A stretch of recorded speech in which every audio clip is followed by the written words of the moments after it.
फातिमा आई हुई है जिसका मैंने पिछली वीडियो में ब्रेकअप करवाया है। आपको मनाने के लिए सबके सामने सॉरी भी आपको बोल रही हूँ। अब तो मान जाओ, कुछ खुदा का खौफ करो। अल्लाह तुम्हें उसके सिवा कुछ नजर ही नहीं आता था।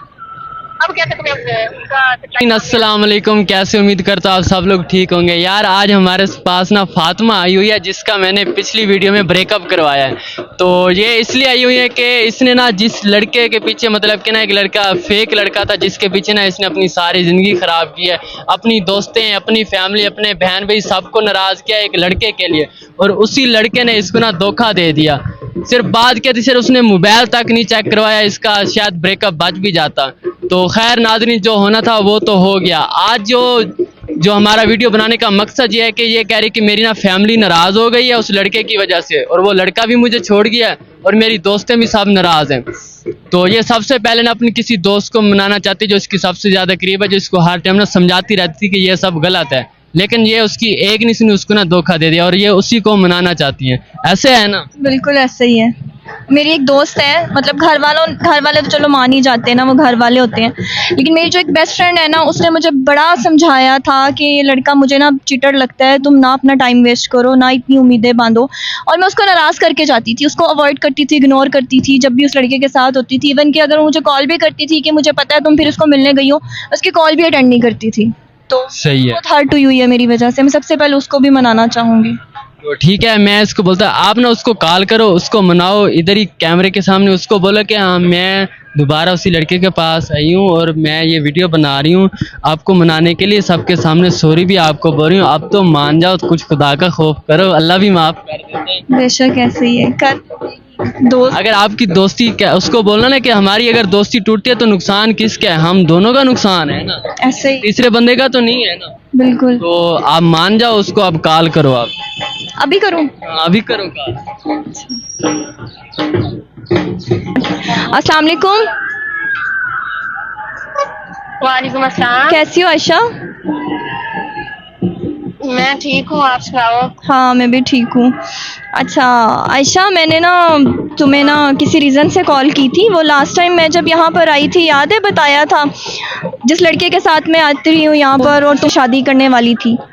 तो जिस लड़के ने मेरा ब्रेकअप करवाया था ना, अभी उसी के पास में आई हूँ। तो मुझसे पूछ रहा था कि आपको जो है वो रिग्रेट किस किस चीज़ का है, मतलब कि आपको किस चीज़ पर दुख है कि फ़लाँ बंदा मुझे रोकता था या समझाता था और मैं उसकी बात नहीं मानती थी, या मैं उससे एक्सक्यूज़ करना चाहती हूँ। तो मैंने उसको बताया था कि मेरी एक बेस्ट फ्रेंड है आयशा ना, बचपन की दोस्त है, तो मुझे सबसे ज़्यादा रिग्रेट इस चीज़ का है कि वो भी मुझे बहुत ज़्यादा रोकती रही है ना।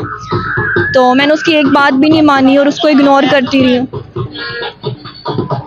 तो बस मैं ना एक्सक्यूज़ करना चाह रही थी, मतलब मुझे अंदर से ही बड़ा गिल्ट हो रहा है कि मैंने तुम्हारी बात भी नहीं मानी। हर बात तुम मेरी मानती हो लेकिन मैंने तुम्हारी नहीं मानी, मुझे इस चीज़ का पछतावा है। मैं तुम्हें रोकती थी, समझाती थी कि इस लड़के से बचो, इस लड़के से बचो, ये लड़का ठीक नहीं है तुम्हारे लिए। तब तुमने मेरी बात नहीं सुनी, तब तुम हवाओं में उड़ रही थी, तुम्हें समझ ही नहीं आ रही थी, तुम्हें उसके सिवा कुछ नजर ही नहीं आता था। अब कैसे तुम्हें उसका सच्चाई सामने आ गई? क्या हुआ ऐसा? यार वो लास्ट टाइम मैं मतलब यहाँ पर आई थी उसके साथ घूमने ना, मुझे पता है तुम मेरी बेहतरी के लिए मुझे समझाती रही हो, तुम्हें मतलब मैं अजीज़ थी इसलिए तुम मुझे मना करती रही हो, बस मैं गधी उसकी बातों में आती रही हूँ। यार वो टैकल इस तरह से करता था कि मैं बातों में आ जाती थी। अभी लास्ट टाइम ये हुआ है कि मैं जब उसके साथ घूमने आई हूँ तो ये एक लड़का है, मतलब अच्छा इंसान है, तो इसने मतलब वो बात शुरू की कि आप फ़ोन चेक करवाओ। वहाँ से फिर मुझे रियलाइज़ हुआ, और बाद में भी उससे बात हुई है, डिस्कशन हुई है, इन्होंने उसको समझाया है कि यार मतलब अगर ऐसा कुछ नहीं है, तुम शादी करना चाहते हो तो बैठ के डिस्कस कर लो। लेकिन उसका भी एटीट्यूड जो है वो जैसे मैं तुम्हारे साथ कर रही थी ना, सेम वही मेरे साथ हुआ है। तो मुझे इस चीज़ का बड़ा दुख है। मुझे रियलाइज़ हुआ है कि मतलब मुझे ना वही किए की सज़ा मिली है, हालांकि सज़ा तो नहीं, अल्लाह ताला ने मुझे जो है वो एक तरह से बचा ली है, एंड थैंक्स टू यू। और मैं माफ़ी भी मांगना चाहती हूँ कि मैंने तुम्हारे साथ गलत किया यार, मतलब तुम्हें इग्नोर करती रही हूँ, अपने इतने साल की दोस्ती को मैंने भुला दिया। कोई नहीं, कोई बात नहीं, कोई बात नहीं। मुझे मेरी दोस्त वापस मिलेगी बस, और मुझे कुछ नहीं चाहिए। अल्लाह तुम्हारे लिए और आसानियाँ करेगा, और कोई ना कोई बेहतर मिलेगा इंशाल्लाह। आमीन आमीन। तो याद नहीं करना, उस मनूज का तुमने नाम भी नहीं लेना, इंशाल्लाह ताला अल्लाह बेहतर करेगा। ठीक है, आमीन। परेशान नहीं होना। अब तुम मुझसे नाराज़ तो नहीं हो? नहीं नहीं, बिल्कुल अपना नाराज दिल नहीं, प्लीज़ मेरी साफ दोस्त कर दो, वापस अगर मिल कुछ जाएगी। है गुस्सा तो मुझ पे निकाल दो। बस जो था गुस्सा बस खत्म हो गया, बस अब छोड़ो अब इस बात को। अच्छा अब पक्का ना?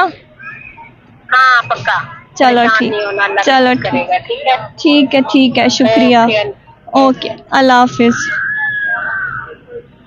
बस क्लियर हो गया, हाँ हो गया। दिल को कुछ सुकून मिला? हाँ बिल्कुल मिला, जाहिर सी बात है। जो पहले उलझन थी दिमाग में दिल में कि क्या हो गया क्या नहीं, तो अब उसका कुछ है ना, बिल्कुल है, मतलब सेटिस्फेक्शन हो गई अब कि चलो यार, मतलब वो मेरी दोस्त थी इतने साल पुरानी, और मतलब मुझे वो रोकती हर अच्छा बुरा समझाती रही है ना।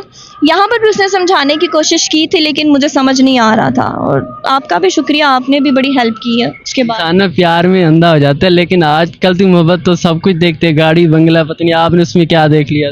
वही आपकी वाली बात, प्यार में अंधा अंधे को तो नहीं नजर आता ना। मतलब आप खुश हो ना? हाँ बिल्कुल खुश हूँ, बल्कि इस चीज़ पे शुक्र अदा करिए कि मुझे टाइम से पहले पता चल गया। शादी के बाद पता चलता और फिर मैं सारी ज़िंदगी रोती, तो बेहतर है कि पहले पता चल गया। जो बाद में सारी ज़िंदगी रोना था वो मैं अभी रो चुकी हूँ। सही है, माशाल्लाह, अल्लाह पाक आपको खुश रखे, आबाद रखे। बाकी गाइस वीडियो पे सब्सक्राइब लाजमी कर दें।